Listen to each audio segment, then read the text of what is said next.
من لا نبی بعدہ اما بعد فاعوذ باللہ من الشیطان الرجیم بسم اللہ الرحمن الرحیم قال اللہ تعالی فی القرآن المجید فاسألوا اہل ذکر ان کنتم لا تعلمون۔ صدق اللہ العظیم۔ معزز و محترم سامعین کرام، قرآن فہمی کے حوالے سے ہمارا روزانہ عشاء کے بعد یہ مختصر سا سلسلہ جاری ہے۔ قرآن مجید ہمیں ہر اعتبار سے زندگی کے ہر گوشے میں رہنمائی کرتا ہے۔ آج ہم بات کریں گے قرآن مجید کی اسلامی ریاست میں کون سی عملی تفسیر ہے، کون سی ریئل پکچر ہے ایک سوسائٹی کی جو قرآن مجید کی روشنی میں ہمیں پتہ چلتی ہے۔ تو آج ہم real picture of the society in the light of holy قرآن اس پہ بات کریں گے کہ قرآن مجید ہمیں ایک اسلامی ریاست کی صحیح صورت اور تصویر کیا دکھاتا ہے۔ قرآن مجید فرقان حمید میں کسی بھی ریاست اور مملکت کا جو تصور ہے وہ ایک فلاحی ریاست کا ہے۔ کسی بھی فلاحی ریاست کے اندر ہر وہ کام کیا جائے گا جو انسان کی فلاح و بہبود کے لیے ہو۔ اسی لیے بلا مذہب اور بغیر کسی منصب کے اسلامی ریاست میں رہنے والے تمام لوگوں کو حقوق کا مساویانہ تقسیم کا تصور پایا جاتا ہے۔ اسی لیے اسلامی فلاحی ریاست جب قائم ہوتی ہے تو اس میں ایک تو کولیکٹیولی جسٹس ہمیں ملتا ہے، عدل اجتماعی کا تصور۔ دوسرا، ریاست کے اندر انتہا پسندی کا خاتمہ ہو جاتا ہے، یعنی مذہبی، لسانی، قومی جو تعصبات ہوتے ہیں جس کی وجہ سے ڈیفرنٹ اسکول آف تھاٹ وجود میں آتے ہیں، لوگ ایک دوسرے سے دست و گریبان ہوتے ہیں۔ مذہبی، لسانی اور قومی اختلافات پھر ختم ہوتے ہیں۔ یہ بات بھی ذہن نشین ہونی چاہیے، اگر ہمیں حضور صلی اللہ علیہ وسلم کی زندگی کا مطالعہ کرنا ہے تو اس میں بھی اختلاف رائے کے بڑے خوبصورت طریقے بتائے گئے ہیں۔ آپ کی اوپینین، آپ کی رائے دوسرے کی رائے اور اوپینین کے مخالف ہو سکتی ہے، آپ کا نقطہ نظر دوسرے کے نقطہ نظر کے مخالف ہو سکتا ہے، لیکن کسی کے رائے سے اختلاف کرنا ایک اور چیز ہے اور اس کو مخالفت تک لے جانا یہ اور چیز ہے۔ ہم ایک ایسے معاشرے میں رہ رہے ہیں، ہمیں یہ بھی نہیں پتا کہ ہمیں دوسرے سے اختلاف رائے کیسے کرنا ہے۔ اختلاف رائے کے بھی نبوی طریقے ہیں، لہذا اسلام ہمیں ایک دوسرے کی رائے کا احترام کرنے کا حکم دیتا ہے اور اختلاف رائے کی صورت میں اس بات کو بیٹھ کر ایک اچھے انداز میں سلجھانے کا حکم دیتا ہے۔ وہ اختلاف رائے مخالفت تک نہ بن جائے، نفرتوں کے بیج کہیں دل میں نہ آ جائیں، اسلام نے اس کے لیے بھی بڑے اچھے طریقہ کار ہمیں عطا کر دیے۔ اس کا مطلب اسلامی ریاست اتنی خوبصورت ہے جس میں انفرادی معاملات کا بھی احترام کیا جاتا ہے، اجتماعی معاملات کو بھی بڑے خوبصورت نگاہ سے دیکھا جاتا ہے۔ حضور اکرم صلی اللہ تعالی علیہ وسلم کی بارگاہ میں اگر نجران کے عیسائی آئے گفتگو کے لیے تو حضور صلی اللہ علیہ وسلم نے ٹیبل ٹاک کو ترجیح دی۔ انہوں نے آپ صلی اللہ علیہ وسلم سے جب سوالات شروع کیے تو حضور صلی اللہ علیہ وسلم نے علمی دلائل سے ان کا رد کیا۔ انہوں نے آقا علیہ الصلوۃ والسلام سے کہا کہ آپ کہتے ہیں عیسیٰ اللہ کے بیٹے نہیں؟ تو فرمایا ہاں نہیں ہے۔ کہا پھر ان کے والد کا نام بتائیے۔ تو حضور صلی اللہ علیہ وسلم فرماتے ہیں اگر ان کے والد کا نام نہیں ہے تو آپ کہتے ہیں اللہ کے بیٹے ہیں، تم مجھے آدم کی امی ابو کا نام بتاؤ۔ تو ان کے سارے طوطے اڑ گئے۔ پھر حضور صلی اللہ علیہ وسلم نے کہا آؤ ہم مباہلہ کے لیے کھلے میدان میں آتے ہیں۔ اس کا مطلب اسلام دلائل سے بات کرنے کو اور خوبصورت انداز میں ایک دوسرے کی بات سن کر پھر اس کو دلیل سے خوبصورت انداز میں اس کی رائے کو چینج کرنے کے لیے اس بات کو جو وہ کہہ رہا ہے اس کی سوچ کو ایک خوبصورت انداز کے اندر اس طرح موڑتے ہوئے کہ وہ حق کی راہوں پہ چل پڑے، اسلام اس کی خوبصورت انداز کے اندر تفسیر فرماتا ہے۔ تو لہٰذا کسی بھی ریاست کے اندر جس وقت اسلام کا اصول کار فرما ہوتا ہے تو پھر وہاں انفرادی معاملات سے لے کر اجتماعی معاملات تک، معیشت کے نظام سے لے کر معاشرت تک، اقتصادی نظام سے لے کر سیاست تک، اور سیاست سے لے کر دنیا کے ہر مقامات پر رہنمائی کے خوبصورت اسلوب ہمارے سامنے واضح ہوتے ہیں۔ حضور صلی اللہ علیہ وسلم نے جو پہلی ریاست کی بنیاد رکھی وہ مدینہ منورہ ہے۔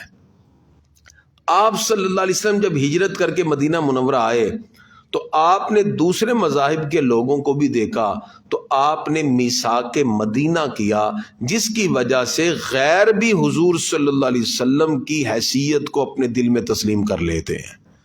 یہ خوبصورت طریقہ تھا آپ صلی اللہ علیہ وسلم کا۔ اور پھر اس کے بعد جب اختلافات کا سلسلہ بڑھا، مختلف غزوات میں حضور صلی اللہ علیہ وسلم شامل ہوئے تو آپ نے معاہدات کے ذریعے سارے قبائل کو اس انداز میں جوڑ دیا کہ ایک وقت آیا کہ وہی مکہ جہاں سے آپ صلی اللہ علیہ وسلم کو تکلیفوں کے ساتھ نکالا گیا، ہمارے آقا عزت اور شان کے ساتھ اور شوکت کے ساتھ مکہ میں داخل ہو کر مکہ کو فتح فرما رہے تھے۔ یہ حضور صلی اللہ علیہ وسلم کی حکمت عملی تھی۔ اسی لیے جب تک ہم کسی بھی اسلامی ریاست کی ڈیولپمنٹ میں اسلام کے اصول کار فرما نہیں رکھیں گے، 80 سال گزرنے کے بعد بھی باریاں لگی رہیں گی، نظام کبھی بھی سدھر نہیں سکتا۔ علامہ اقبال کہتے ہیں جلال پادشاہی ہو یا جمہوری تماشا ہو، جدا ہو دین سیاست سے تو رہ جاتی ہے چنگیزی۔ تو پھر صرف ظلم رہ جاتا ہے۔ اللہ تعالیٰ نے قرآن مجید فرقان حمید میں جو ہمیں ایک ریاست کے خوبصورت اصول دیے، ہم قرآن سے رہنمائی لیتے ہیں۔ سورہ حج 22ویں سورہ ہے، اس کی آیت نمبر 41 میں اللہ تعالیٰ نے ارشاد فرمایا الذین ان مکناہم فی الارض، وہ لوگ اگر ہم انہیں زمین کے اندر قابو عطا کر دیں، جب ہم ان کو زمین میں کوئی منصب دے دیں، یعنی وہ قوت نافذہ اگر اپنے پاس رکھیں، ان کو حکومت مل جائے، وہ وزیر اعظم بن جائیں، پریزیڈنٹ بن جائیں، پرائم منسٹر بن جائیں، تو ان کا پھر حکم کیا ہونا چاہیے؟ فرمایا اقاموا الصلاۃ وآتوا الزکوٰۃ، تو وہ نماز قائم رکھیں اور زکوٰۃ ادا کریں، وَأَمَرُوا بِالْمَعْرُوفِ، اور بھلائی کا حکم کریں، وَنَهَوْا عَنِ الْمُنْكَرِ، اور برائی سے روکیں۔ یعنی ایک اسلامی ریاست کے حکمران پر لازم ہے کہ جب اس کو حکومت ملے تو وہ نماز قائم کرے، زکوٰۃ دے، لوگوں کو نیکی کا حکم دے، برائی سے روکے۔ اللہ فرماتا ہے یہ کام تم نے کرنے ہیں، وَلِلَّهِ عَاقِبَةُ الْأُمُورِ، اور اللہ تعالیٰ پر سارے کاموں کے انجام کو چھوڑ دے، پھر وہ خود ہی تمہارے لیے آسانیاں پیدا فرما دے گا۔ اس کا مطلب کہ اسلام نے خوبصورت انداز کے اندر جو ہمیں شعور اور آگاہی دی ہے وہ اسی اعتبار سے دی کہ جب تک آپ کسی بھی اسلامی ریاست میں اسلام کا قانون نافذ نہیں کریں گے اس وقت تک وہ برکات تمہیں نصیب نہیں ہو سکتی۔ حضور اکرم صلی اللہ تعالی علیہ وسلم کو اللہ تعالیٰ نے انسانیت کی ہدایت کے لیے آخری سرچشمہ بنا کر بھیجا ہے۔ اس سے پہلے جتنے انبیاء کرام آئے حضور صلی اللہ علیہ وسلم سے قبل، ان کی دعوت و تبلیغ ایک خاص وقت کے لیے تھی، لیکن نبی کریم صلی اللہ تعالی علیہ وسلم کو پروردگار نے ہدایت کا آخری سرچشمہ بنا کر بھیجا۔ اب قیامت تک حضور صلی اللہ علیہ وسلم کے بتائے ہوئے اصولوں کے مطابق ہم عمل کرتے رہیں، کامیابیاں ہمارے قدموں کو چومتی رہیں گی۔ تو آپ صلی اللہ علیہ وسلم کی بعثت ایک نئے دور کا آغاز تھا، تاریخ کی نئی جہت کا تعین تھا، کیونکہ حضور صلی اللہ علیہ وسلم سے پہلے ہمیں کوئی باقاعدہ ایک سسٹم نہیں ملتا۔ ایک ایسا کولیکٹیولی سسٹم ہو اور ایک ایسا مضبوط نظام ہو جو معیشت کو، معاشرت کو، مذہب کو، سیاست کو، ان سب کو جوائنٹ کر دے، جوڑ دے، اور جوڑ کر ایک ایسا خوبصورت مملکت کا تصور پیش کر دے جس سے پوری دنیا کے سامنے ایک خوبصورت تصور ابھر کر آئے، اس سے پہلے نہیں تھا۔ باوجود اس کے کہ یونانیوں کا فلسفہ بڑے عرصہ تک راج کرتا رہا، 400 سال تک تقریباً، رومیوں کا فلسفہ تقریباً 200-250 سال تک، اور رومن امپائر اس وقت کی مضبوط ایک امپائر تھی اور رومیوں کا فلسفہ تسلیم کیا جاتا تھا۔ لیکن حضور صلی اللہ علیہ وسلم نے جس اسلامی فلسفی کی بنیاد رکھی، اس نے 1000 سال تک لوگوں کے دلوں پہ اثر رکھا۔ 1000 سال تک اسلام نے خوبصورت انداز کے اندر یہ تہذیب اور تمدن اور ثقافت کے خوبصورت پیرامیٹرز لوگوں کے سامنے ذکر کیے۔ ہمارے پیارے نبی صلی اللہ تعالی علیہ وسلم نے جو تعلیمات دی جو ہمیں قرآن سے ملتی ہیں، تو قرآن ہمیں شعور میں، آگاہی میں، تہذیب و تمدن میں، ثقافت و کلچر میں، اور اعلیٰ انسانی اقدار کے فروغ میں اور اس کے قیام اور استحکام کے لیے وہ خوبصورت اصول عطا کرتا ہے جو دنیا کی کسی بھی قوم کے پاس نہیں ہے۔ ہماری ثقافت سب سے جدا، ہماری تہذیب سب سے الگ، اللہ تعالیٰ نے ہمیں شعور اور ادراک ایسا عطا کیا، یعنی دنیا کے جتنے بھی لوگ ہیں وہ اپنی عقل کی بنیاد پر یہ تمام چیزوں کے فیصلے کرتے ہیں۔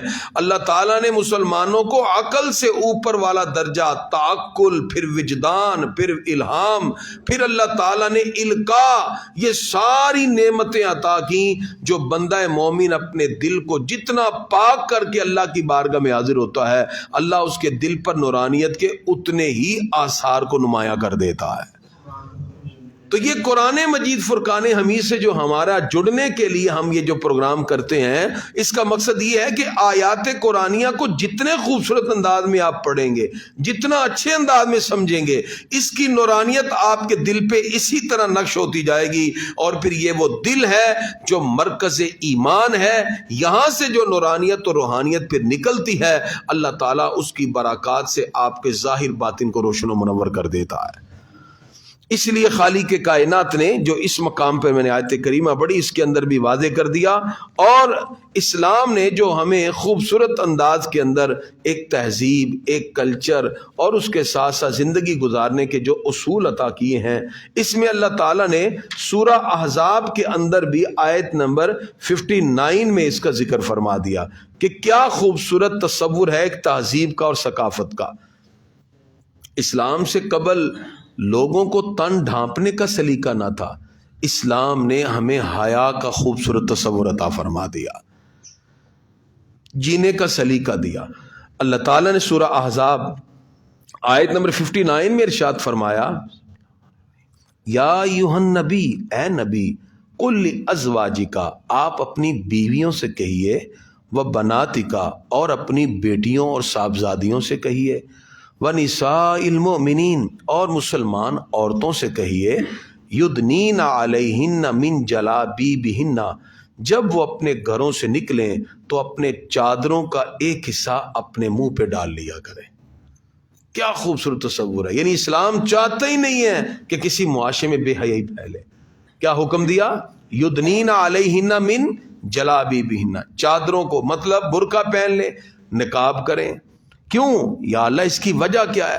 آج تو بڑا بڑا معاشرہ جدید دور کی طرف جا رہا ہے، وہ کہتے ہیں جی پردہ تو نظر کا ہی ہوتا ہے، تو اللہ تعالیٰ فرماتا ہے اس کی وجہ نظر کا نہیں ہوتا، چادریں ڈال کے نکلنا ہے۔ کیوں؟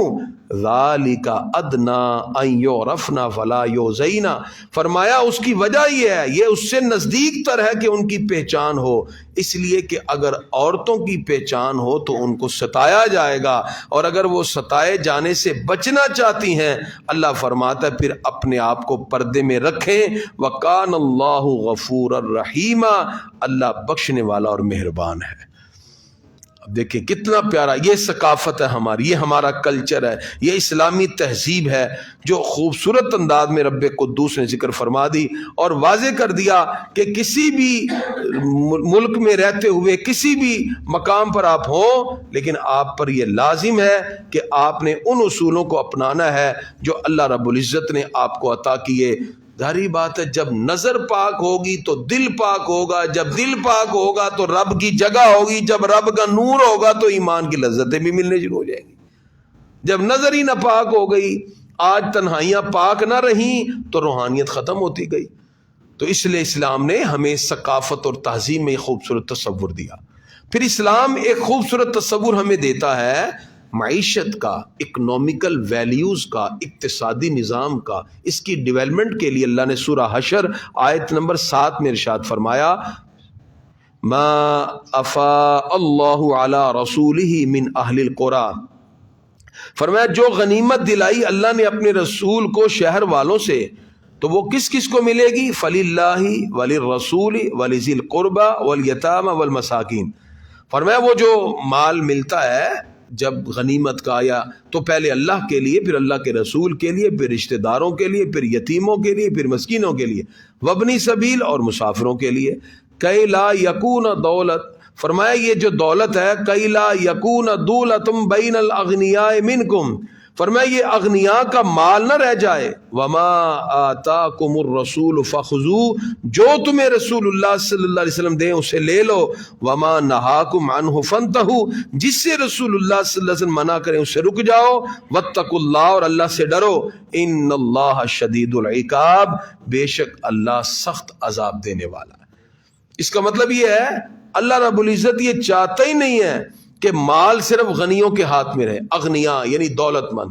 ہمارے ہاں جو سسٹم چل رہا ہے وہ یہی ہے کہ امیر امیر سے امیر تر ہوتا ہے اور غریب غریب سے غریب تر ہوتا ہے، حالانکہ یہ اسلام کی فلسفی نہیں ہے۔ اسلام کی فلسفی اس سے ہٹ کر ہے۔ اللہ رب العزت کہتا ہے، انہیں جو ارشاد فرمایا یہاں جو وہ یہ ہے کہ صرف پیسہ امیروں تک نہ رہے۔ زکوٰۃ کا سسٹم کیوں دیا، اکنومیکل سسٹم کیوں دیا؟ تاکہ امیر کا پیسہ ایک پرسنٹیج کے اعتبار سے نکلے اور غریبوں کے پاس آئے، اور غریب جب اس کو خرچ کرتا ہے اس طرح ایک سائیکل چلتی ہے۔ اس سے کیا ہوتا ہے؟ گردش دولت، افراط زر میں کمی آئے گی، ملک خوشحال ہو جائے گا۔ اب دیکھیے جب زکوٰۃ نہیں دی جا رہی اس کی وجہ سے امیر اپنا پیسہ سنبھال کے رکھتا ہے، غریب غریب سے غریب تر ہوتا ہے، تو ملک کی معیشت تباہ ہو جاتی ہے۔ آج ہماری اکنومیکل سسٹم کی تباہی کی وجہ سارا زور ٹیکس پہ لگایا ہوا ہے۔ ٹیکس تو اللہ اس کے رسول کی طرف سے نہیں ہے نا، زکوٰۃ اللہ اس کے رسول کی طرف سے ہے۔ یہی وجہ ہے کہ آج ہم جب ان چیزوں سے پیچھے ہٹ گئے، اللہ تعالیٰ نے جو ہمیں یا حقیقت ذکر کی تھی، جب ہم نے اس سے ہٹ کر اپنے اپنے فیصلے کر لیے، اس کا نقصان یہ ہوا کہ ہم قرآن پاک سے منہ موڑنے کی وجہ سے آج معیشت کے اعتبار سے بہت زیادہ ڈی ویلیو ہو گئے۔ پھر خالق کائنات نے سورہ آل عمران کے اندر اسی طرح احکام ہمیں ارشاد فرمائے، اور اس امت کا فریضہ بھی رب قدوس نے ذکر کیا۔ اب ہم سب مسلمان ہیں، ہمارے ذہنوں میں ہوتا ہے کہ ایک عالم دین ہے یا ایک دین کا کوئی مبلغ ہے، وہ نیکی کا حکم دے گا، وہ ہمیں بات اچھی کرے گا اور برائی سے روکے گا، باقیوں کو ضرورت ہی نہیں ہے۔ حالانکہ ایسا نہیں ہے۔ جس نے کلمہ پڑھ لیا وہی مبلغ اسلام ہے، وہی داعی اسلام ہے، ہر بندہ۔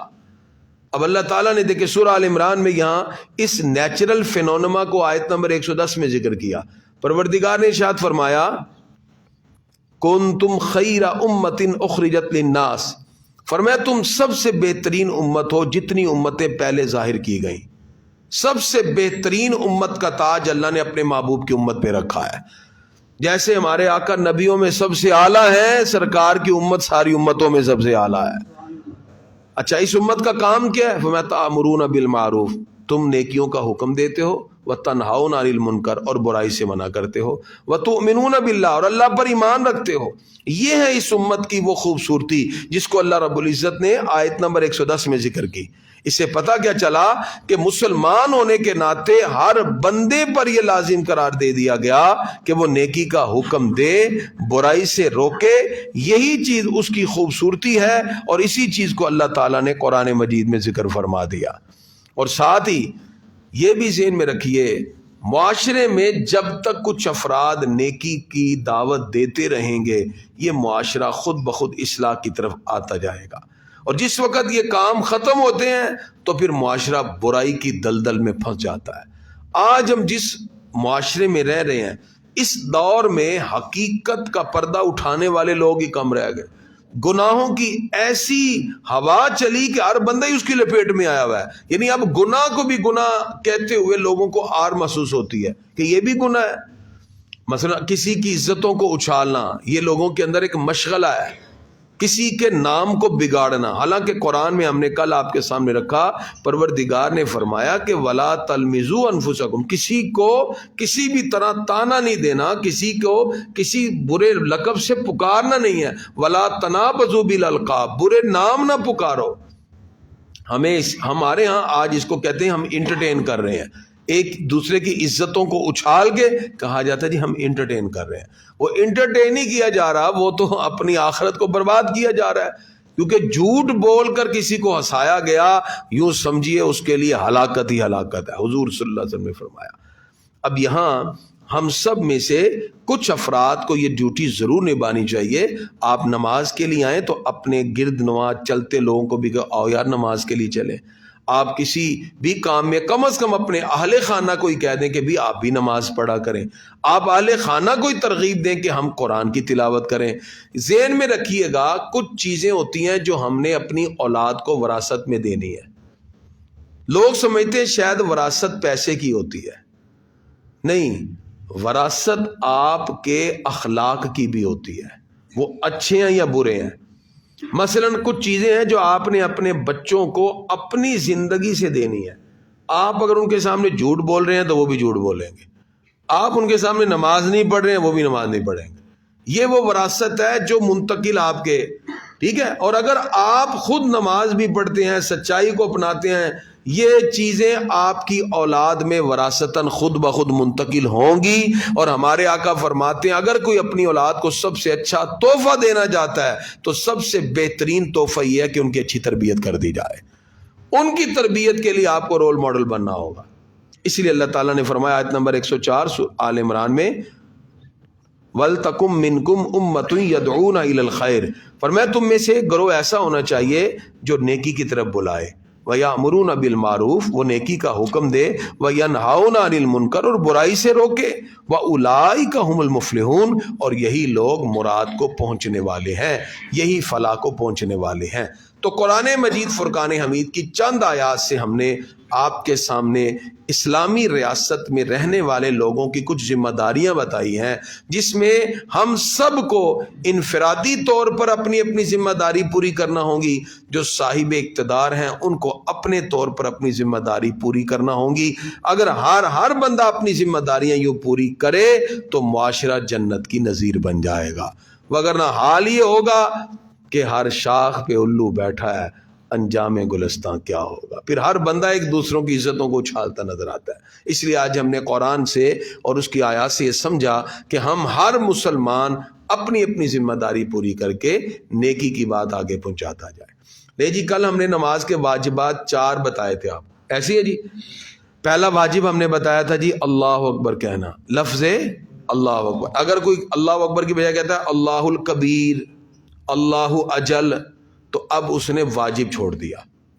ٹھیک ہے، اللہ اکبر کا لفظ کہنا واجب ہے. پہلا واجب سمجھ آ گیا جی. نماز کا دوسرا واجب ہے سورہ فاتحہ پڑھنا. دوسرا واجب کیا جی؟ سورہ فاتحہ کی 7 آتے ہیں اور 7 کا پڑھنا واجب ہے. ایک بھی چھوٹی تو سجدہ ثواب ہوگا. واجب کا مطلب یہ ہے کہ اگر یہ بھولے سے چھوٹ جائے تو سجدہ ثواب ہوتا ہے. واجب بھولے سے چھوٹ جائے تو پھر سجدہ ثواب ہوتا ہے. تو دوسرا واجب کیا ہے جی؟ نماز میں سورہ فاتحہ پڑھنا اور 7 آیتیں. ٹھیک ہے، اور یہ فرض کی پہلی 2 رکعتوں میں پڑھی جاتی ہیں اور سنتوں نفل کی ہر رکعت میں پڑھی جاتی ہے. سورہ فاتحہ کا واجب پڑھنا کہاں ہے جی؟ فرضوں کی پہلی 2 رکعتوں میں پڑھنا واجب ہے، اور سنتوں اور نوافل کی 3 جتنی رکھتے بھی آپ 4 پڑھ رہے ہیں، 6 پڑھ رہے ہیں نفل، تو ان سب میں سورہ فاتحہ کا پڑھنا کیا ہے جی؟ واجب ہے. جی سمجھ آ گئی؟ سورہ فاتحہ کا پڑھنا نماز میں کیا ہے جی؟ واجب. 2 واجب ہو گئے. تیسرا واجب سورت کا ملانا واجب ہے. ایک لمبی آیت ملا لیں یا 3 چھوٹی آیتیں ملا لیں.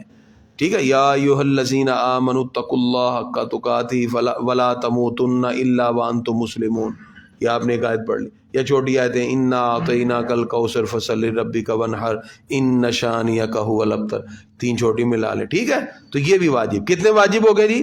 3. چوتھا سورت مکمل کرتے ہی ولضالین فوراً سورت کا ملانا بھی واجب ہے. اگر آپ 3 مرتبہ سبحان اللہ سبحان اللہ سبحان اللہ اتنی مقدار چپ کر کے کھڑے رہے تو آپ اس سجدہ سا واجب ہو جائے گا، کیونکہ آپ نے واجب چھوڑ دیا. سورت فاتحہ پڑھنے کے فوری بعد سورت کا ملانا واجب. کتنے واجب ہو گئے جی؟ 4. 5واں واجب، سورت فاتحہ کا سورت سے پہلے پڑھنا بھی واجب ہے. ایک بندے نے اللہ اکبر کہا اور ساتھ ہی قل یا ایھا الکافرون لا اعبد ما تعبدون یہ پڑھ لی، بعد میں یاد ہے ہو سورت فاتحہ پڑھی نہیں، پھر اب وہ پڑھتا ہے سورہ فاتحہ پھر سورت. اب اس نے سورہ فاتحہ بعد میں لے گیا، پہلے سورت لے گیا، واجب چھوٹ گیا، اس پر بھی سجدہ صاحب ہو جائے گا. سورہ فاتحہ کا سورت سے پہلے ہونا بھی کیا ہوتا ہے جی؟ واجب. ٹھیک ہو گیا جی؟ یہ 5 واجب. اور یہ ذہن میں رکھیں فرض نماز میں پہلی 2 رکعتوں میں پڑھا جاتا ہے، آخری 2 رکعتوں میں جو سورہ فاتحہ وہ پڑھنا واجب نہیں ہے. یہ بھی ذہن میں رکھیں، فرضوں کی جو ہم آخری 2 رکعتوں میں سورہ فاتحہ پڑھتے ہیں وہ واجب نہیں ہے، وہ سنت کی حیثیت سے پہلی رکعتوں میں پڑھنا واجب ہوتی ہے. کتنے واجب ہو گئے جی؟ 5. 6واں واجب یہ ہے قوما. جب آپ رکوع سے اٹھتے ہیں سمی اللہ لمن حمیدہ، تو 5واں واجب کیا ہے جی؟ 6واں واجب کیا ہے جی؟ قوما، سیدھا کھڑے ہونا. بعد ابھی کھڑے نہیں ہوتے ساتھ ہی پھر سجدے میں، ایسے نہیں، ٹھیک ہے، پورا کھڑے ہونا ہے. تو کھڑا ہونا اسے کہتے ہیں قوما، یہ 6واں واجب ہے. 7واں واجب ہے جی جلسہ. جب آپ التحیات سے سبحان ربی الاعلیٰ 3 مرتبہ کہہ کے بیٹھتے ہیں، یہ جو بیٹھنا ہے اسے کیا کہتے ہیں؟ جلسہ. 7واں واجب ہے بیٹھنا. بعد بیٹھتے نہیں ہیں، ابھی سجدے سے اٹھے اور تھوڑا اٹھ کے پھر سجدے میں اللہ اکبر، تو پھر واجب تو چھوٹ گیا. واجب ہے بیٹھنا، پورا التحیات میں تسلی سے بیٹھنا ہے. 7واں واجب کیا ہے جی؟